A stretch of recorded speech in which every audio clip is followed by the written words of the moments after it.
नागरिकका गुनासा, जिज्ञासा, प्रश्न अनि समस्याको उचित र सशक्त उठान गर्ने दिनेश एफएमको खरो प्रस्तुति कार्यक्रम नागरिक सवाल।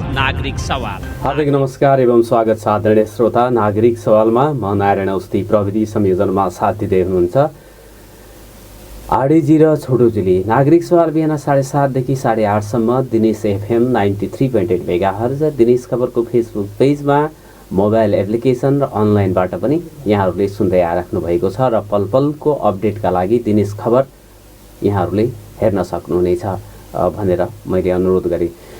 नागरिक सवालमा हामी केही दिन यतादेखि सरकारले प्रतिनिधि सभा विघटन गरिसकेपछि जुन चाहिँ नेकपाभित्रको एउटा नेकपा दुई धारमा विभक्त भएको छ, दुई धारमा विभक्त भएको प्रसङ्गमा रहेर हामी कुराकानी गरिराखेका छौँ र आज मैले अलि फरक प्रसङ्गमा कुरा गर्दैछु र नेकपाकै कुराकानी गर्दैछु।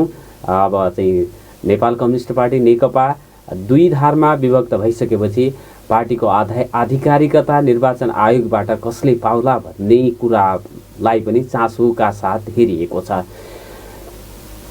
चुनाव चिन्ह सूर्य, त्यसपछि पार्टीको चाहिँ आधिकारिक अथवा संस्थापन पक्ष को होला भन्ने विषयमा सबैमा कौतूहलता जागेको अवस्था हो र हेर्दाखेरिमा अङ्कगणित अथवा अब पार्टी विभाजनका लागि केन्द्रीय समितिमा भएको उपस्थिति, प्रतिनिधि सभा अथवा निर्वाचित जनप्रतिनिधिहरूको सङ्ख्या समीकरणले गर्दाखेरि पार्टीले आधिकारिकता पाउने नपाउने, कुन समूहले पाउने भन्ने कुराहरू चाहिँ कानुनमा व्यवस्था गरिएको हुन्छ र निर्वाचन आयोगले जसलाई जुनसुकै समूहलाई पनि आधिकारिकता दिन सक्ने अवस्था रहन्छ भन्ने कुराहरू पनि आएका छन्।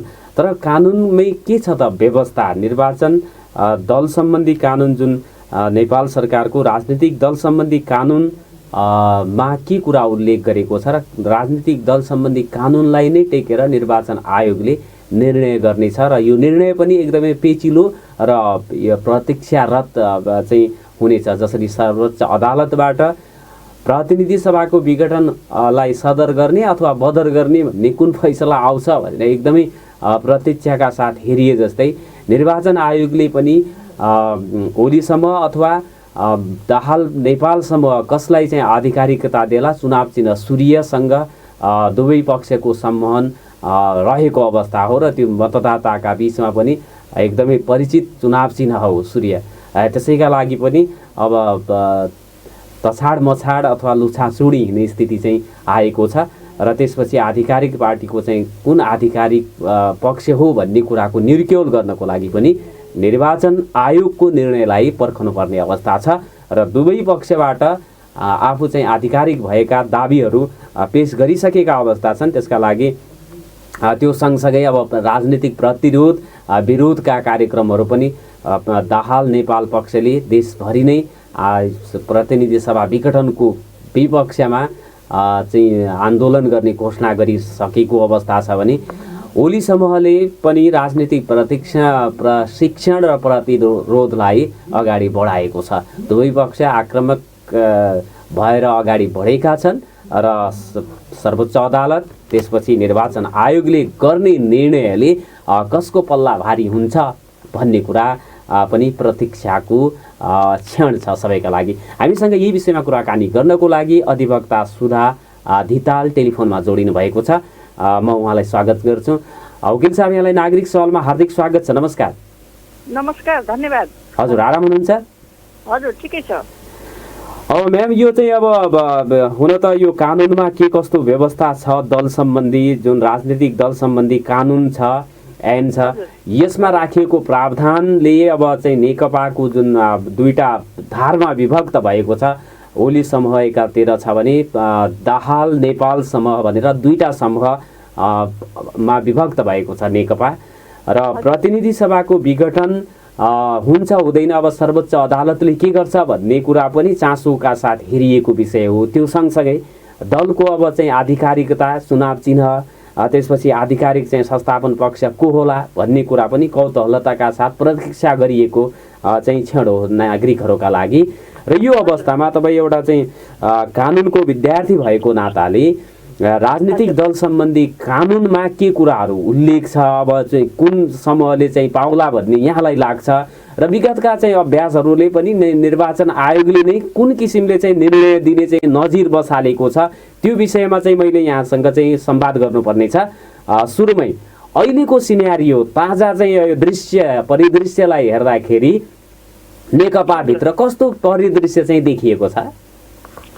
हजुरले यो समग्र कुराहरू हेर्दाखेरि, हजुरले अहिले भनेका कुराहरू हेर्दाखेरि मैले 3टा प्रश्नहरू त्यहाँ पाएँ।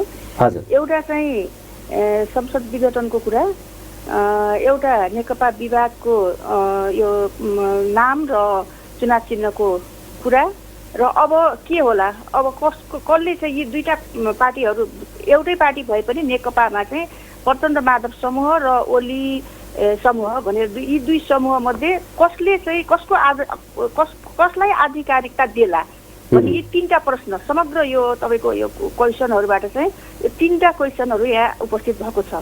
अब यसलाई मैले 3 भागमा विभाजन गरेर सर्वप्रथम चाहिँ हजुरले भनेको चाहिँ नेपालको के अरे संविधान बमोजिम चाहिँ यो संसद विघटनको कुरा अलिकति उठाउनु भएको थियो सुरुमा, म त्यसतर्फ जान्छु। त्यसपछि दोस्रोमा चाहिँ नेकपाको प्रचण्ड माधव समूह र ओली समूहहरूको यो आधिकारिकताको विषय जान्छु। त्यसपछि निर्वाचन आयोगले त्यस सम्बन्धमा के गर्ला र कानुनमा के व्यवस्था छ। यसरी मैले 3 भागमा विभाजन गरेँ भने सजिलो होला, किनभने प्रश्न एउटैमा छ तर त्यहाँ 3टा प्रश्न मैले नि देखेँ कुराबाट। अब म क्रमशः चाहिँ पहिला चाहिँ यो छ नि अहिलेको यो संसद विघटनको कुरा, यो संसद विघटनको कुरालाई पनि दुई तर्फबाट हेर्न सकिन्छ। संविधान बमोजिम एउटा त अब संसदीय शासन प्रणाली हो, हाम्रो देशको सङ्घीय कार्यपालिका, हाम्रो देशको राज्य सञ्चालन चाहिँ के अरे संसदीय शासन प्रणाली हो र यसमा कार्यकारी चाहिँ प्रमुख हुन्छ, त्यसमा प्रधानमन्त्री हुन्छ र प्रधानमन्त्रीले गरेको निर्णयलाई चाहिँ हामीले ठिक छ भन्नुपर्ने एकातिर छ भने, किनभने कार्यकारीको सम्पूर्ण अधिकार त कसमा छ, प्रधानमन्त्रीमा निहित छ। एकातिरबाट त्यसरी हेर्न सकिन्छ भने त्यो कदमबाट हेर्दाखेरि ओलीले गरेको काम, अहिले सामान्य प्रधानमन्त्रीजीले गरेको काम संविधान छ भन्न सकिने अवस्था छ भने अर्कोतिर के हो भने यो जुन 76 संविधान नेपालको संविधानको संविधान 2072 को दफा 76 के अरे धारा 76 को 6 बमोजिम 76 को 7 बमोजिम अहिले चाहिँ उपधारा 7 बमोजिम अहिले चाहिँ प्रधानमन्त्रीले चाहिँ संसद विघटन गर्नु भएको छ। त्यो चाहिँ संविधान त छैन भन्न सक्ने अवस्था पनि छ, किनभने अब राष्ट्रपतिले के अरे 76 मा के छ भने मन्त्री परिषदको गठन गर्ने व्यवस्था छ र मन्त्री परिषदको गठन गर्दाखेरि चाहिँ प्रतिनिधि सभाको बहुमत प्राप्त संसदीय दलको नेतालाई प्रधानमन्त्रीमा नियुक्त गर्नेछ भन्ने कुरा लेखिएको छ र निजको अध्यक्षतामा मन्त्री परिषद गठन हुनेछ र त्यसमा चाहिँ के छ भनेपछि 30 दिनभित्र यो भएन, गर्न सकेन भने चाहिँ 30 दिनभित्र चाहिँ गर्न सक्ने छ। प्रतिनिधि सभा दुईभन्दा बढी दलहरूलाई चाहिँ को समर्थनमा बहुमत प्राप्त गर्न सक्ने प्रतिनिधि सभाको सदस्यलाई राष्ट्रपतिले प्रधानमन्त्री नियुक्त गर्न सक्ने छ भन्ने व्यवस्था छ र त्यहाँ यो संविधानको यो 76 को सम्पूर्ण धाराहरूलाई उपधाराहरूलाई हेर्ने हो भने चाहिँ बहुमत प्राप्त दलको नेताले प्रधानमन्त्री भइसकेपछि चाहिँ संसद विघटन गर्न सक्ने भन्ने कुरा चाहिँ के अरे यो उसमा संविधानमा स्पष्टतः लेखेको अवस्था छैन र यो संविधान विपरीत छ, यो सामान्य प्रधानमन्त्रीको कदम गलत हो भन्ने चाहिँ संविधान त देखिन्छ। अब के छ त भन्दाखेरि अब हाम्रो मुलुक के हो भने कार्यपालिका व्यवस्थापिका र कार्यपालिका न्यायपालिका र व्यवस्थापिका 3 तह छ र त्यहाँ चाहिँ चेक एन्ड ब्यालेन्सको ऊ पनि छ, सिद्धान्त अवलम्बन गरेको छ। त्यसो हुँदाखेरि अब कार्यपालिकाबाट कुनै कमी कमजोरी भयो भने त्यसलाई चाहिँ न्यायपालिकाले चाहिँ फेरि त्यो निर्णय बदर गराएर चाहिँ चेक एन्ड ब्यालेन्सको सिद्धान्त अपनाएको हुँदाखेरि न्यायपालिकामा 12वटा परिसकेको छ यस सन्दर्भमा। त्यसकारणले मैले यसमा यही हुन्छ भनेर अदालतमा गइसकेको विषयलाई चाहिँ यो कदम गलत हो वा सही हो भनेर अहिले मैले भन्न मिल्दैन, किनभने अदालतमा विचाराधीन छ त्यो कुरा र अदालतले निर्णय गर्ने नै छ। यस सम्बन्धमा मैले यति भने पहिलो प्रश्न मैले टुङ्ग्याएँ जस्तो लाग्छ र अलिक क्लियर पनि बनाएँ होला। अब दोस्रो प्रश्न छ, नेकपा प्रचण्ड माधव समूह र ओली समूह दुई भागमा चाहिँ अब दुईवटै समूहहरूले चाहिँ म आधिकारिक हुँ भन्ने किसिमको दाबी गरिरहेको अवस्था छ। दुई भागमा विभाजन भएर एउटा बबरमहलमा एउटा बालुवाटारमा चाहिँ केन्द्रीय सदस्यहरूको भेला दिने भइरहेको अवस्था छ। अब त्यसतर्फ हेर्ने हो भने यो नेकपा प्रचण्ड र माधव समूहतिर चाहिँ प्रतिनिधि सभामा 174 मध्ये 93 जना हुनुहुन्छ उहाँको समर्थक भनौँ, उहाँको पक्षमा होइन। अब राष्ट्रिय सभामा हेर्ने हो भने 59 जना मध्येमा चाहिँ 24 जना हुनुहुन्छ। अब र केन्द्रीय सदस्यहरू अब मा पनि यहाँ पनि विवाद छ। फेरि यहाँ अहिले सामान्य प्रधानमन्त्रीज्यूले चाहिँ अहिले नेकपाको अध्यक्षको नाताले चाहिँ गर्नुभएको छ, के अरे केन्द्रीय सदस्यहरू अहिले थप गर्नुभएको छ, 1100-1200 पुर्याउनु भएको छ। अब त्योभन्दा अगाडिको अवस्थालाई हेर्ने हो भने चाहिँ 445 जना केन्द्रीय सदस्य हुनुहुन्थ्यो त्यतिखेर भनौँ न, यो थप गर्नुभन्दा पहिला।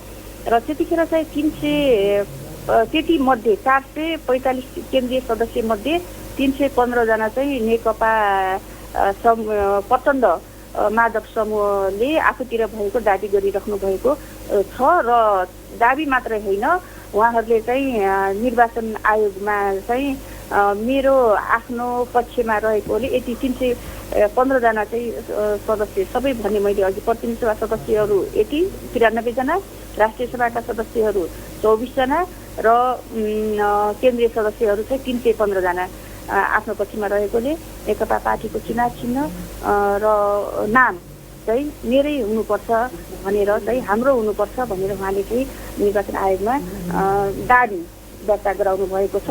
र ओली समूहले पनि आफ्नो दाबी चाहिँ दर्ता गराउनु भएको छ। उहाँको भनाइ पनि अब 81 जना प्रतिनिधि सभा सदस्य, 35 जना राष्ट्रिय सभा सदस्य र 130 जना केन्द्रीय सदस्य हो। तर पहिलाको अनुसार गर्ने हो भने अहिले तर अब चाहिँ पार्टीको लागि त पार्टीको केन्द्रीय कार्य समितिमा कतिजना छन् त्यसको आधारमा चाहिँ हुन्छ भन्ने कुरा छैन र?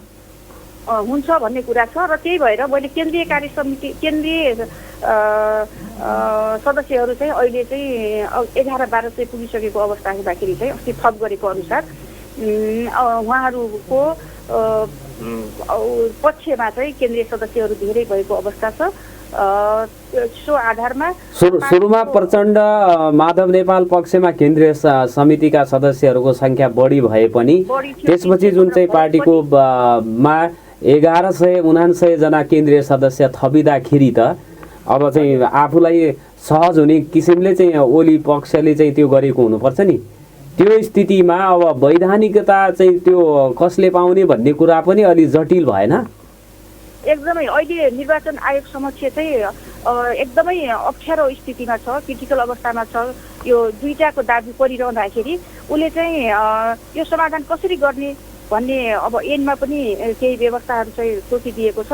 तर अब केन्द्रीय सदस्यहरू अहिले पहिला पनि मनोनित भएको, पहिले योभन्दा पहिला पनि पार्टीको विधान अनुसार पनि निर्वाचित नभइकन मनोनित नै भएको अवस्था हो। पहिलाको जो 445 जना केन्द्रीय सदस्य हुनुहुन्छ नि, उहाँहरू पनि हुनुहुन्थ्यो नि, त्यो पनि मनोनित नै भएको। अहिले पनि अब पार्टी अध्यक्ष र महासचिव को समूहले नै मनोनित गरेको हुँदाखेरि उहाँहरूलाई पनि अवैधानिक भन्न मिल्ने अवस्था भएन। त्यसो हुँदाखेरि चाहिँ ओली समूहमा धेरै केन्द्रीय सदस्य भएको नाताले उहाँहरूको पक्षमा धेरैजना हुँदाखेरि चाहिँ निर्वाचन आयोगले गर्न सक्ने, उहाँहरूको पक्षमा चाहिँ निर्णय गर्न सक्ने अवस्था छ। अब यसै सन्दर्भमा म अलिकति अब तेस्रो प्रश्नतिर आइरहेँ होइन। तेस्रो प्रश्नतिर आउँदाखेरि चाहिँ राजनीतिक दल सम्बन्धी ऐन छ जुन 2073, त्यसमा चाहिँ अब विवाद भयो भने कसरी समाधान गर्ने भन्ने विषयमा चाहिँ उल्लेख गरेको छ। राजनीतिक दल सम्बन्धी कानुन चाहिँ 2073 को दफा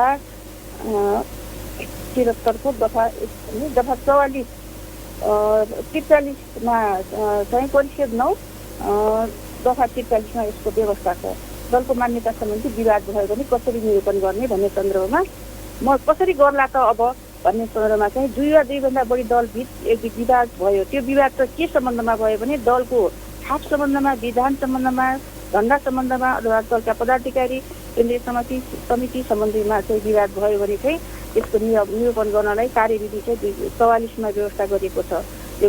त्यसको लागि चाहिँ अब विवाद उत्पन्न भयो भने चाहिँ यो दुवै पक्ष कुन पक्षलाई अब विवाद भयो भन्ने लाग्यो त्यो पक्षले चाहिँ विवाद प्रारम्भ भएको मिति 30 दिनभित्र चाहिँ मलाई यस्तो यस्तो भयो अथवा विधानमा अथवा झन्डामा अथवा नाममा अहिले भएको चाहिँ नामको लागि नाम र आधिकारिकता कता भन्नेतिर चाहिँ छाप त्यसको लागि परिरहेको अवस्थाखेरि 30 दिनभित्र दाबी गर्नुपर्ने भन्ने उल्लेख भए बमोजिम दुवै पक्षले माधव नेपाल समूह पक्षले माधव नेपाल प्रचण्ड समूहले र ओली पक्षले दुवैले आज हिजो मात्र दाबी चाहिँ निर्वाचन आयोग समक्ष पेश गरिसकेको अवस्था छ। अब निर्वाचन आयोगले के गर्छ त भन्दा लिखित जवाफ पेश गर्नको लागि अब एकजनाले मात्रै हुँदाखेरि दुवै पक्षलाई चाहिँ लिखित जवाफ माग्छ। त्यसमा चाहिँ लिखित जवाफ पेश गर्नुपर्ने भनेर आदेश गर्न सक्छ। त्यो चाहिँ 15 दिनको सूचना दिन्छ। 15 दिनभित्र लिखित जवाफ अथवा आफ्नो भएको कुराहरू दिएर आउनुहोला भनेर गर्छ र दुवै पक्षले चाहिँ आफूसँग भएका प्रमाणहरू पेश गर्छ र यदि त्यो 15 दिनभित्र पेश गर्न सक्ने अवस्था भएन भने 10 दिन चाहिँ फेरि थप गर्न सक्ने व्यवस्था पनि गरेको छ र त्यो 10 दिनभित्र पनि 10 दिनभित्रै या 15 दिन पहिलो 15 दिनभित्र भ्यायो भने 15 दिनभित्र गर्छ, नभए 10 दिनभित्र गर्ने कानुनी व्यवस्था फेरि थप गरेर 10 दिन थप गरेर 25 दिनभित्र चाहिँ त्यो गर्ने आफ्नो दाबी जिकिर पेश गर्नुपर्ने हुन्छ। तर यहाँ चाहिँ दुवै पक्ष गइसकेको अवस्था हुँदाखेरि यो पनि अझ परेन होइन। अब दुवै पक्षलाई राखेर चाहिँ निर्वाचन आयोगले आपसी सहमति बमोजिम विवाद निरूपण गर्नुपर्ने हुन्छ। दुवै पक्षलाई राख्छ र सहमति बमोजिम भयो भने सहमति बमोजिम भइहाल्छ। दुवैको सहमतिले निर्णय सुनाउँछ। अब सहमति हुन सकेन भने के गर्छ त? अब यहाँ चाहिँ सहमति हुने अवस्था चाहिँ देखिँदैन। दुवै पक्ष अब मै आधिकारिक हुँ भनेर गइसकेको अवस्थामा चाहिँ प्रमाणहरू बमोजिमको दाबी र लिखित जवाफ प्रमाणहरूको आधारमा एक पक्षलाई मान्यता दिन सक्ने रहेछ भने दिन्छ। यसको प्रमाण धेरै भयो भन्ने हिसाबमा अघि हामीले केन्द्रीय सदस्य र सदस्यहरूको बारेमा हामीले अघि कुरा गरिसक्यौँ र दिन सकिने अवस्था रहेनछ भने के गर्ने त भनेपछि त्यसमा पनि अब त्यही हो। आयोगका तर्फबाट पेश भएको केन्द्रीय समितिका पदाधिकारी र सदस्यहरू जुन पक्षमा बढी छ त्यही पक्षमा उसले निर्णय सुनाउनु पर्ने हुन्छ। सहमति भयो सहमति बमोजिम, सहमति भएन भने चाहिँ केन्द्रीय समितिका पदाधिकारी र सदस्यहरूको बहुमत जसको मा देख्छ। निर्वाचन आयोगले अब सुरुमा दुवैले दाबी पेश गरिसकेपछि सुरुमा त केही समय दिएर तपाईँहरू मिलेर आउनुहोस् भनेर चाहिँ समय दिन्छ। त्यो समयभित्र मिलेर आउन सकेनन् भने प्रमाण लिएर आउनुहोस् भनेर समय दिन्छ। बढीमा 25 दिन भन्नुभयो यहाँले होइन? पहिला 15 दिनको दिन छ। 15 दिनभित्र नसक्ने मैले ल्याउन सकिनँ भनेर समय माग्यो भने 10 दिन थप दिन्छ।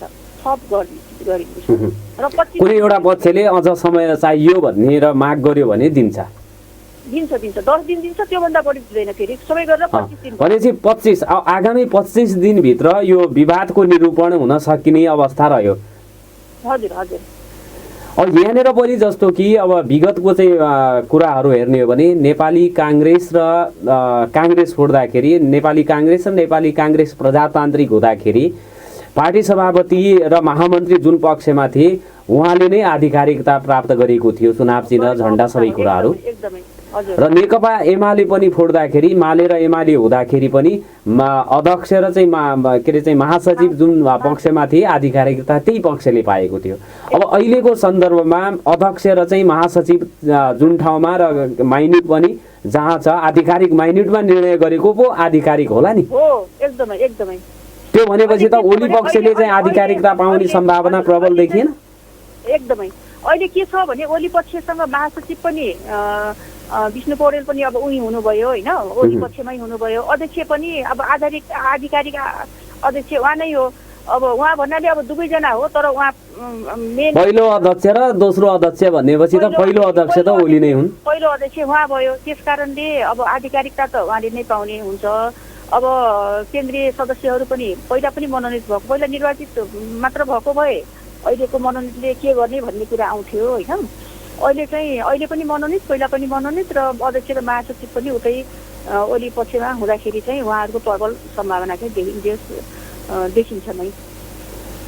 तर त्योभन्दा अगाडिको जुन 400 कति चाहिँ 39 कि समथिङ चाहिँ सदस्य सङ्ख्या जुन चाहिँ केन्द्रीय सदस्यको छ, यदि त्यसलाई आधार मान्यो भने फेरि चाहिँ प्रचण्ड माधव नेपाल पक्षले पनि पाउन सक्ने सम्भावना त त्यहाँ पनि रह्यो।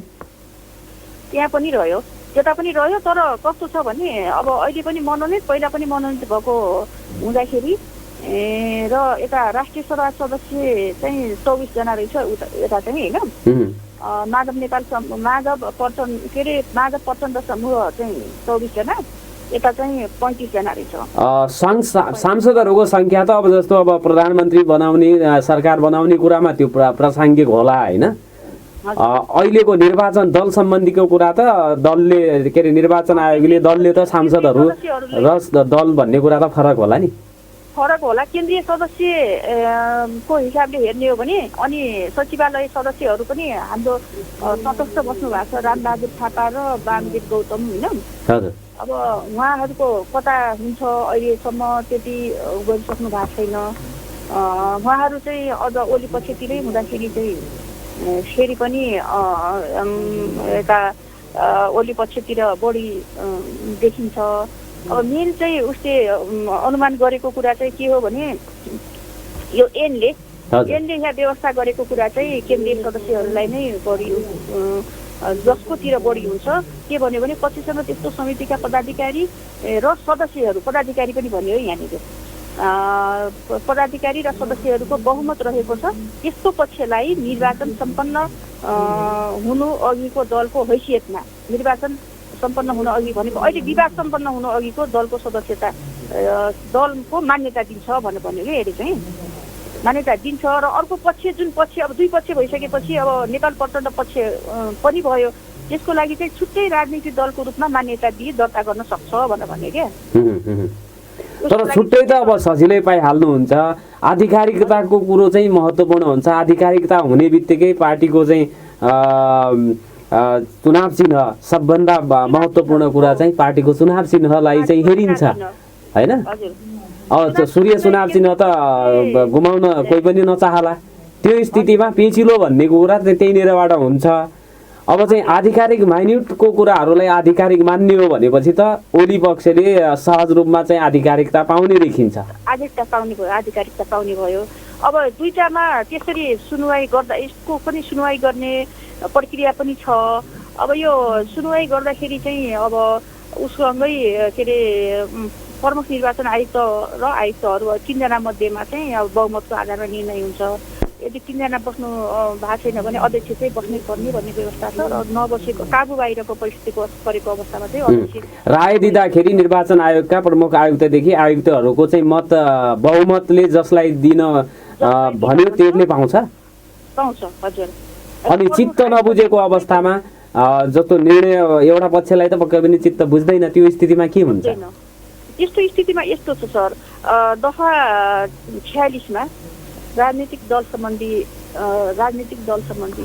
ऐनको 2073 को दफा 46 मा चाहिँ अब दुवै पक्षलाई राखेर निर्णय त गर्यो होइन। दुवै पक्षलाई सुन्यो पनि आयोगले, सबैका प्रमाण पनि हेर्यो। अब दुवै पक्षलाई सूचना दिएरै झिकाएर दुवै पक्षलाई राखेरै निर्णय गर्दाखेरि पनि एकातिर चाहिँ आधिकारिकता प्रदान हुन्छ, एकातिर त हुँदैन फेरि होइन। दुवै पक्षमध्ये एकजनाको जित र एकजनाको हार त अवश्य पनि हुन्छ। अब त्यस्तो अवस्थामा चाहिँ आयोगले 45 दिनभित्र चाहिँ निर्णय गर्नुपर्ने हुन्छ। त्यो लिखित जवाफ परेको मितिले 45 दिनभित्र निर्णय गर्नुपर्छ। र यो बमोजिम निर्णय गर्यो भने त्यो निर्णय नै अन्तिम हुन्छ। त्यसको अरूको चाहिँ पुनरावेदन जाने व्यवस्था हुन्छ। तर यो एमले के गर्यो भने हजुरको यो आयोगको निर्णय नै अन्तिम हुने भन्ने व्यवस्था गर्यो सर। भनेपछि अदालत, सर्वोच्च अदालत जाने बाटो बन्द हुन्छ? त्यही भन्यो। दफा 46 को उपदफा 2 यो चाहिँ के भन्यो भनेपछि उपदफा 1 बमोजिम आयोगले गरेको निर्णय अन्तिम हुनेछ भनिसकेपछि त पुनरावेदन जाने मौका छैन। उपदफा 1 बमोजिम आयोगले गरेको निर्णय अन्तिम हुनेछ भनेपछि निर्वाचन आयोगले गरेको निर्णय उप चित्त बुझेन भने अदालत जाने बाटो चाहिँ बन्द हुने यहाँ छैन, यसमा व्यवस्था राखेन भनेपछि अब निर्वाचन आयोगले पनि के गर्छ भन्ने कुरा एउटा हो। अब यो प्रतिनिधि सभा विघटनको पक्ष त सर्वोच्च अदालतले निरूपण गर्छ। त्यसपछि अर्को महत्त्वपूर्ण विषय भनेको निर्वाचन आयोगले गर्ने निर्णय कसका पक्षमा आउँछ भन्ने कुराले पनि अब चाहिँ यो अहिले भनेको रस्साकस्सी अब तछाड मछाड चाहिँ अझै केही दिनसम्म चाहिँ रहिरहने देखिन्छ। हजुर, अब यो क्षतिपूर्तिहरू तिनीहरू दिन सक्ने व्यवस्था पनि गरिएको छ। त्यो क्षतिपूर्ति अरूहरूमा चाहिँ पुनरावेदन गर्न सक्ने व्यवस्था राखेको छ होइन। तर यो जुन निर्णय मैले भने नि यो निर्वाचन आयोगले गरेको निर्णय हो नि, यो आधिकारिकता प्रदान गर्ने, त्यस विरुद्धमा चाहिँ पुनरावेदन गर्न सक्ने व्यवस्था छैन। त्यही नै अन्तिम हुन्छ। निर्वाचन आयोगले जे निर्णय गर्छ त्यो निर्णय नै अन्तिम हुन्छ। तर अहिलेको स्थितिमा त निर्वाचन आयोगलाई पनि निर्णय गर्न त पक्कै पनि कठिन होला, किनभने आधिकारिकता कसलाई भन्ने 400 संख्या 400 समथिङ संख्यालाई मान्ने कि 1100लाई मान्ने कि अब माइन्युटलाई हेर्ने कि नयाँ माइन्युटलाई हेर्ने कि हैन। अब अनि त्यसपछि फेरि यहाँ मिटिङहरू दिनदिनै बसिराखेका छन्। यताको मिटिङको माइन्युटलाई मान्ने कि यताकोलाई मान्ने कि। तर आधिकारिकता त यस्तो जुन माइन्युट आधिकारिक रूपले दर्ता भएको छ पुरानो, त्यसैलाई नै आधिकारिक मान्नुपर्ने हुन्छ नि त। अर्को नयाँ नयाँ बनाउँदै जाने र आधिकारिकता दिँदै जाने हो भने त फेरि त्यसले पनि त राम्रो फल पाउँदैन नि त। अब यहाँनिर अब बाहिरबाट त यसै भन्न नसकिने स्थिति, दुवैको पक्षलाई अब हेर्दाखेरि महासचिव र अध्यक्ष माइन्युट बुक किताब चाहिँ जुन हुन्छ रजिस्टर, त्यो हेर्दाखेरि ओली पक्ष बलियो देखिन्छ। समग्र केन्द्रीय सदस्य जुन चाहिँ थियो पार्टी दुई धारमा विभाजन हुनुभन्दाको स्थिति चाहिँ हेर्ने हो भने माधव कुमार नेपाल प्रचण्ड पक्षको पल्ला भारी देखिने स्थिति भयो। पल्ला भारी देखिन्छ। तर पहिला पनि निर्वाचित नभएको केन्द्रीय सदस्यहरू निर्वाचित नभएर मनोनित नै भएको अवस्था हुँदाखेरि अहिले पनि मनोनित अध्यक्ष र महासचिवको निर्णयले मनोनित भएको हुँदाखेरि चाहिँ यसलाई पनि अवैधानिक भन्न मिल्दैन। त्यस कारणले चाहिँ अहिले भनेपछि पछिल्लो पटक जुन 1179 कि कतिजना चाहिँ लाई पनि अवैधानिक भन्न नसकिनेछ। हजुर हजुर, किनभने अध्यक्ष र महासचिवले ल्याएको प्रस्तावलाई अनुमोदन गर्ने हो।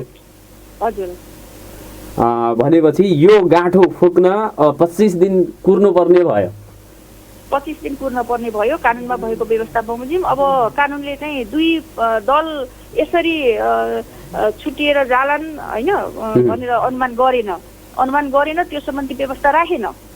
जस्तै मैले भने नि अघि संविधानमा बहुमत प्राप्त दलको नेताले प्रधानमन्त्री भइसकेपछि यो संसद विघटन गर्लान् भन्ने पनि अनुमान गरेन, त्यो सम्बन्धी व्यवस्था राखेन।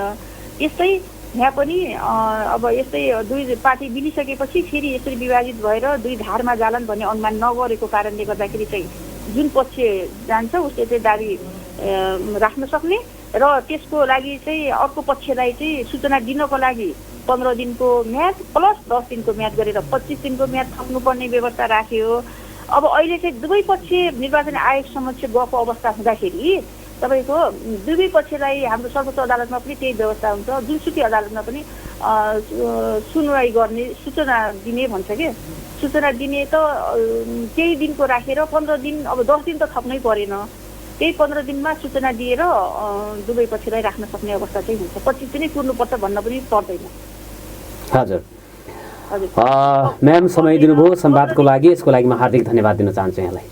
हजुर हस्, thank you sir, thank you. हजुर, आदरणीय श्रोता, उहाँ हुनुहुन्थ्यो अधिवक्ता सुधा धिताल।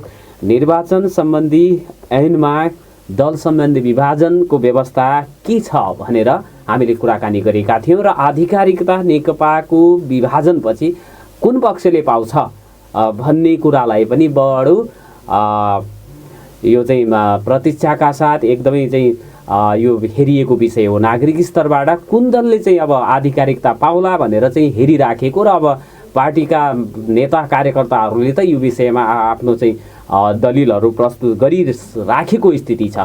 हामी छोटो व्यापारिक विश्राममा जान्छौँ। व्यापारिक विश्रामपछि पुनः संवादमा आउनेछौँ। नागरिक सवाल सुन्दै गर्नुहोला र 091-410-216 तपाईँहरूको टेलिफोन कल लिनेछु। मैले आज अलि अरू दिनभन्दा बढी समय तपाईँहरूका कुरा सुन्ने अवसर चाहिँ मिलेको छ। तसर्थ यो चाहिँ पार्टीको आधिकारिकताका कुराहरू, यो प्रतिनिधि सभा विघटनका विषयमा पनि तपाईँहरूले आफ्नो कुरा राख्न सक्नुहुनेछ भन्ने अनुरोधका साथ छोटो व्यापारिक विश्राममा जान्छु। दिनेश एफएम सुन्दै गर्नु। नेकपामा वैधानिकता नटुङ्गिँदै ओडासम्म विभाजन सुरु भएको छ र दल सम्बन्धी ऐनमा गरिएको व्यवस्थालाई म यहाँनिर उल्लेख गर्न चाहन्छु। दल सम्बन्धी यो विवाद निरूपण सम्बन्धी कार्यविधि भनेर दफा 44 छ राजनीतिक दल सम्बन्धी ऐनको, र त्यसको 5 मा भनिएको 6 मा उपदफा 6 मा भनेको छ 5 बमोजिम सहमत कायम हुन नसकेमा आयोगले उपदफा 1 र 3 बमोजिम दाबी, लिखित जवाब र प्रमाणसहितको आधारमा कुनै एक पक्षलाई मान्यता दिन सकिने रहेछ भने सोही बमोजिम र त्यस्तो मान्यता दिन सकिने रहेनछ भने उपदफा 1 बमोजिम आयोगमा सदस्य दाबी पेश गर्नु अघि त्यस्तो दलको तर्फबाट आयोगमा पेश भएको केन्द्रीय समितिका पदाधिकारी र विवाद उत्पन्न हुन अघिको दलको हैसियतमा मान्यता दिई अर्को पक्षलाई छुट्टै राजनीतिक दलको रूपमा मान्यता दिई दल दर्ता गर्न सक्नेछ भन्ने चाहिँ प्रावधान पनि राखिएको छ दल सम्बन्धी ऐनमा। र यो ऐनमा राखिएको प्रावधानले कसको पक्षमा चाहिँ नतिजा जाला भनेर अहिले नै यसै भन्न नसकिने स्थिति छ। किनभने अध्यक्ष र महासचिव त्यसपछि एकातिर हुनुहुन्छ भने केन्द्रीय समितिका बहुमत सदस्यहरू अर्कोतिरपट्टि भएको कारणले गर्दाखेरि परिस्थिति अलिकति जटिल छ भनिँदै आएको छ। तथापि नेकपाको वैधानिकता सम्बन्धी टुङ्गो नलाग्दै ओडासम्म विभाजन सुरु भएको छ। दुई लाइन सङ्घर्षमा चाहिँ नेकपा उत्रिएको छ। एउटा पक्षले भनिराखेको छ संसदलाई पुनर्स्थापना गर्नुपर्छ, अर्को पक्षले भनिराखेको छ मध्यावधि निर्वाचनमा जानुपर्छ। प्रचण्ड माधव कुमार नेपाल पक्षको संसद पुनर्स्थापना गर्नुपर्ने माग छ र भने ओली पक्षको माग चाहिँ मध्यावधि निर्वाचनमा जानुपर्ने रहेको छ। यो सबैलाई जानकारी भएको अवस्था हो र यहाँ दुईटै पक्षले आफ्नो किसिमले तयारी गरिराखेको स्थिति पनि छ। माधव नेपाल प्रचण्ड पक्षले प्रदेश, जिल्ला, पालिका, ओडासम्म भेला र बैठकको मिति तय गरिसकेको छ। भीषण सङ्घर्षका लागि तयार हुन नेतृत्वले कार्यकर्ताहरूलाई निर्देशन दिइसकेको छ र आन्दोलनको घोषणा पनि गरिसकेको स्थिति छ भने ओली पक्षले 7 प्रदेश र जनसङ्गठनका इन्चार्ज तोकेको छ। मध्यावधि निर्वाचनमा केन्द्रित हुन नेताहरूलाई निर्देशन दिएको छ। स्पष्ट रूपमा दुईटा धार र दुई धारले फरक ढङ्गले सङ्घर्षका कामहरू अगाडि बढाएको चाहिँ स्पष्ट रूपले देख्न सकिन्छ। नेपाल कम्युनिस्ट पार्टी अबको 2 साताभित्र ओडा तहसम्मै विभाजन हुने कार्यक्रमहरू सार्वजनिक भएका छन् र दुवै समूह ओली र प्रचण्ड माधव पक्ष एकदमै तीव्र गतिमा पार्टीमा का संरचनाहरू निर्माण गर्नतर्फ कसिएर लागेका छन् र एकताको 29 महिना मिल्न सकस परिरहेको पार्टी पुस मसान्त अघि नै ओडा तहसम्मै 2 भागमा बाँडिने स्पष्ट चाहिँ परिदृश्य देखा परेका छन् र छुट्टाछुट्टै केन्द्रीय कमिटीको बैठक पनि बोलाइएको छ। विभाजनको प्रष्ट सङ्केत दिने गरी कामहरू निर्णयहरू भएका छन्, दुवै समूहमा भएका छन् र अब एकै समयमा बिहिबार मात्रै दुवै पक्षको चाहिँ बैठक केन्द्रीय कमिटीको बैठक राखेको छ र असर भने अब ओडासम्म पुगिसकेको स्थिति छ। अब खुलेर कुन पक्षमा जाने भनेर निर्वाचित भएका जनप्रतिनिधि अब ओडादेखि प्रतिनिधि सभा र राष्ट्रिय सभामा रहेका सांसदहरूसम्म चाहिँ विभाजन भइसकेको स्पष्ट चित्रहरू तस्विरहरू बाहिर आउने क्रम जारी रहेको छ र अब चाहिँ सर्वोच्च अदालतबाट हुने फैसलाले पनि नेकपाको दुईटै समूहको भविष्यलाई निर्धारित अथवा दिशाबोध गर्नेछ भनेर भनिएको छ। जसले जुन पक्षको भनाइलाई सार्थक पार्ने गरी फैसला आयो त्यो पक्ष चाहिँ राजनीतिमा अलि जब्बर भएर चाहिँ फुल्ने फक्रने छ भनेर अनुमान लगाएको छ र जसले पराजय सर्वोच्च अदालतको निर्णयबाट जसले पराजयको महसुस गर्छ उसलाई अलि कठिन हुन्छ कि भनेर चाहिँ राजनीतिक वृत्तमा भनिन थालेको छ। तर यी कुराहरू भने आगामी दिनहरूमा पार्टीको तस्बिर के कस्तो हुन्छ भन्ने कुरा हेर्न केही समय चाहिँ कुर्नुपर्ने देखिन्छ। जनताले भने अब नागरिकहरूले भने 5 वर्षको लागि जनादेश दिएका थिए। बीच बाटोबीच यो प्रतिनिधि सभा विघटन हुँदाखेरि आक्रोश पोख्नेको जमात पनि धेरै रहेको छ। काम गर्न नदिएको अवस्थामा के गर्थे त बिचरा केपी ओलीले संसद विघटन गर्नु जायज हो भन्ने मागहरू भनाइहरू पनि अब सर्वसाधारणदेखि अब राजनीतिक दलका नेताहरूले कार्यकर्ताहरूले त भन्ने नै भए भनिराखेको स्थिति छ। 0914010 तपाईँहरूको टेलिफोन कल लिनको लागि मैले खुला गरेको जानकारी गराउन चाहन्छु र यी विषयमा राजनीतिक विषयमै तपाईँहरू अब चाहिँ संविधान के अरे यो प्रतिनिधि सभाको विघटन भइसकेपछि को स्थिति के होला भनेर तपाईँहरूले के अनुमान गर्नुभएको छ? चुनाव होला कि नहोला, हुनुपर्छ कि हुनु पर्दैन, यो चाहिँ कुन पक्ष चाहिँ आधिकारिक रूपले नेकपा हो, चुनाव चिन्हका विषयमा पनि तपाईँहरूले चाहिँ के सोच्नु भएको थियो, कसले पाइदिए हुन्थ्यो जस्तो लागेको छ भनेर यदि आफ्नो विचार भन्न चाहनुहुन्छ भने 0914010 फोन गर्नको लागि पुनः अनुरोध गर्न चाहन्छु। र यो दुईटै पक्षका कुराहरू म भनिहालौँ। पुस 11 सबै प्रदेश कमिटीको बैठक बस्ने र पुस 12 77वटै जिल्लामा भेला र बैठक गर्ने प्रचण्ड माधव समूहले निर्णय गरेको छ।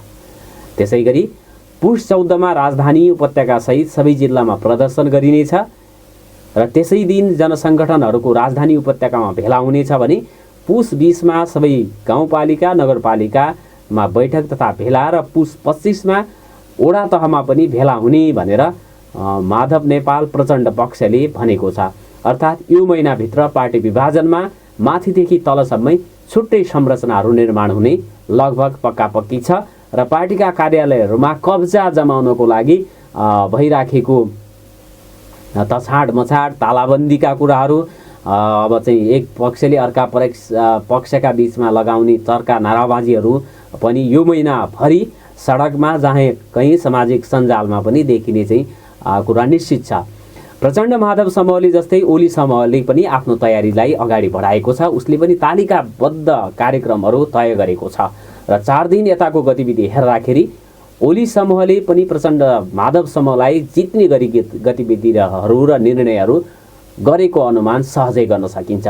प्रचण्ड माधव समूहले सुरुको बैठकको निर्णयबाटै कार्यक्रमको तालिका घोषणा गरेको छ र पार्टी अध्यक्ष केपी शर्मा ओलीलाई कारबाही पनि गरेको थियो र त्यसको काउन्टर दिने गरी ओली समूहले पनि आफ्ना गतिविधिहरू अगाडि बढाएको छ र पार्टीको निर्णयबाट प्रचण्डको कार्यकारी अधिकारलाई खोजेको छ।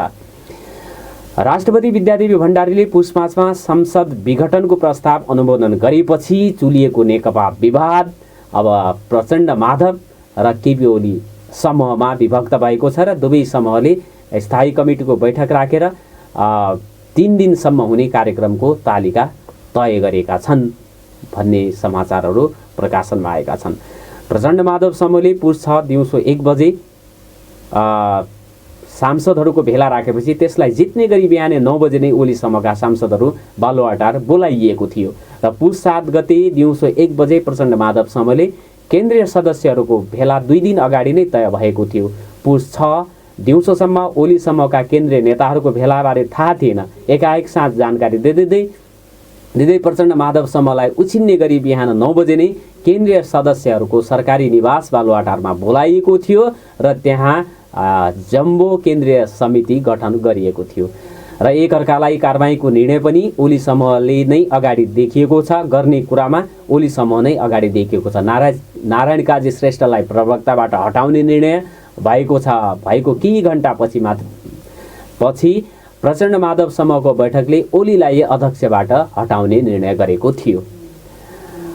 श्रेष्ठलाई हटाएर ओली पक्षले प्रदीप कुमार ग्यावालीलाई प्रवक्ता तोकेको छ भने केपी ओलीको ठाउँमा प्रचण्ड माधव समूहले माधव कुमार नेपाललाई अध्यक्ष नियुक्त गरेको छ। अब यो चाहिँ तछाड मछाड चाहिँ भएको छ। हानथाप निर्णय गर्ने कुरामा यति द्रुत गतिमा निर्णयहरू भइराखेका छन्। पार्टी एकीकरण गर्न 29 महिना लगाएर पनि गर्न नसकिएको काम 9 दिनभित्रै यो चाहिँ पार्टी विभाजन गर्ने कुरामा 9 दिनभित्रै स्पष्ट चाहिँ खाका ल्याइसक्ने होडमा दुवै पक्ष चाहिँ देखिएको छ। यसले अब चाहिँ शुभचिन्तक शुभेच्छुकहरूलाई मर्माहत बनाएको छ। नेकपाप्रति आस्था राख्ने, जसले चाहिँ मतदान गर्ने, त्यसपछि अब पार्टीमै लाग्ने, पार्टीमा पनि अब स्पष्ट 2 लाइन चाहिँ स्पष्ट रूपमा चाहिँ अब कुन ठाउँमा जान नसक्ने मान्छेहरूले अब चाहिँ कार्यकर्ताहरूलाई नेताहरूलाई पक्कै पनि भ्रमाहित बनाएको छ। र यो चाहिँ असमयमा भएको यो चाहिँ यस्तो किसिमको अब कामले दुःखी बनाएको भनेर सामाजिक सञ्जालमा पनि नेकपाका नेताहरूले लेख्ने र अब सन्यास लिने, अब चाहिँ कुनै पनि पक्षमा नलाग्ने, आफ्नो पेसा व्यवसाय गर्ने भनेर पसल खोलेर बसेको चाहिँ नेताहरू कार्यकर्ताहरू पनि देख्न सकिन्छ। आफ्नो पहिला व्यापार व्यवसाय गर्ने अथवा जे काम गर्ने राजनीतिमा लागेर छोडेकाहरूले पनि अब पसलको चाहिँ शिलान्यास गरियो भनेर चाहिँ लेखेका चाहिँ सामाजिक सञ्जालमा हेर्न देखिन्छ। सुदूरपश्चिमका धेरैजसो केही कार्यकर्ताहरू जो चाहिँ पार्टीमा लागेका थिए, एकदमै आस्थावान थिए, उहाँहरूको चाहिँ आस्था अहिले डगमगाएको छ। अब कुनै पनि पक्षमा लाग्न नसक्ने जनाउदिँदै अब चाहिँ जे काम पहिला गरिराखेको थियो व्यापार व्यवसाय लगायत अन्य कुराहरूमा लाग्ने, राजनीतिमा कुनै पनि पक्षमा नलिने भनेर लेखेर सामाजिक सञ्जालमा पोस्ट्याइएका कुराहरू पनि आएका छन्। प्रतिक्रियाहरू क्रिया प्रतिक्रियाहरू आउने जारी नै रहेको छ। र यो सँगसँगै प्रदेशको स्थिति, प्रदेश सरकारमा पनि अब चाहिँ हेरफेर हुने कुराहरू चाहिँ आएका छन्। अब यी सबै कुराहरू के हुन्छन् भन्ने कुरा हेर्नको लागि केही दिन चाहिँ कुर्नुपर्ने हुन्छ। अब न असमयमै भएका छन्, नहुनु पर्ने कुराहरू भएका छन् भनेर दुःख व्यक्त गरेका पनि 0914010 तपाईँहरूको लागि खुला रहेको म जानकारी गराउन चाहन्छु। ओली पक्षको कुरा गर्ने हो भने यो चाहिँ 7वटै प्रदेशको इन्चार्जहरू तोकिएको छ। प्रदेश 1 मा भीमाचार्यलाई हटाएर सुभाष नेम्बाङलाई इन्चार्ज बनाएको छ। ओली पक्षले बागमती प्रदेशमा अष्टलक्ष्मी साक्यलाई हटाएर ईश्वर पोखरेललाई ल्याइएको छ। कर्णालीमा जनार्दन शर्मालाई हटाएर मणि थापालाई इन्चार्ज बनाएको छ। सुदूरपश्चिममा भीम रावललाई हटाएर लेखराज भट्टलाई इन्चार्ज तोकिएको छ। प्रदेश 2 गण्डकी र लुम्बिनीमा भने ओली समयकै इन्चार्ज थिए, उनीहरूलाई चाहिँ यथावत राखिएको छ भनेर निर्णय गरेको छ। प्रचण्ड समूह छाडेका पूर्व माओवादी नेता टोपबहादुर रायमाझीलाई जनसङ्गठन इन्चार्ज तोकेर ओली समूहले पार्टी विभाजनको सबै क्षेत्र समेट्ने प्रयास गरेको देखिन्छ। रायमाझीले पाएको जिम्मेवारीले गैर भौगोलिक सङ्गठन विभाजनको कार्यक्रम तय गर्नेछ। तर बिहिबार मात्रै ओली पक्षको बैठकमा सहभागी बनेका गृहमन्त्री रामबहादुर थापा बादललाई भने सङ्गठनको ठोस जिम्मेवारी दिइएको छैन। वडा तहसम्म पुग्ने गरी तालिकाबद्ध कार्यक्रम घोषणा नगरिए पनि प्रदेश इन्चार्जहरू तोकिएकाले उनीहरूलाई त्यसबारे निर्णय लिने अख्तियारी दिइएको ओली समूहका केन्द्रीय सदस्यले बताएका छन्। तालिकाबद्ध कार्यक्रम त घोषणा गरिएको छैन, तर इन्चार्जहरू तोकिएकाले उहाँहरूले नै कार्यक्रम बनाउनुहुन्छ भनेर एकजना केन्द्रीय सदस्य कृष्ण राईले बताएका छन् भनेर अनलाइन खबरमा लेखिएको कुरा मैले यहाँहरूलाई सुनाएँ। र हाम्रो निर्धारित समय सिद्धिएको छ। सँगसँगै अब यो वैधानिक कुराहरू, वैधानिकता कसले पाउला भन्ने कुरा पनि मैले अहिले चाहिँ अधिवक्तासँग कुराकानी गरेँ, यहाँहरूले चाहिँ सुन्नुभएको होला। वडासम्म विभाजनको प्रतिस्पर्धामा उत्रिने कार्यक्रम तय भए पनि कुन समूह नेकपा हो र कसले नयाँ नाम राख्नुपर्नेसम्म टुङ्गिन भने बाँकी रहेको छ। दुवै समूहले पार्टीको सङ्गठन, नाम र निर्वाचन चिन्ह दाबी गरिराखेका छन्। प्रचण्ड माधव समूहले 174 मध्ये 93 जना प्रतिनिधि सभा सदस्य, 59 मध्ये 24 जना राष्ट्रिय सभा सदस्य र 445 मध्ये 315 केन्द्रीय सदस्य आफ्नो पक्षमा भएकाले पार्टी र निर्वाचन चिन्हमा आफ्नो हुने दाबी गरेको छ भने ओली समूहले भने अध्यक्ष, महासचिव र बैठकको माइन्युट आफ्नो साथमा रहेकोले वैधानिक नेकपाको दाबी गरेको छ। यो मुद्दा निर्वाचन आयोगले टुङ्ग्याउनेछ। आयोगमा दुवैतर्फका पत्रहरू पुगिसकेका छन्। अब यो चाहिँ नेकपाको विवादको विषयमा भइराखेको गतिविधिलाई मैले अपडेट गरेँ। आज पनि हाम्रो निर्धारित समय सिद्धिएको छ। भोलि अर्को सिद्धिनुभन्दा केही मिनट अगाडि म बिदा माग्न चाहन्छु। भोलि अर्को विषयवस्तुमा र प्रसङ्गमा बहस छलफल र प्रश्न गर्ने वाचाका साथ प्रविधि संयोजनमा साथ दिनुहुने आरडीजी र छोटुजीलाई धन्यवाद दिन चाहन्छु। म पनि बिदा माग्छु। नमस्कार, शुभ दिन।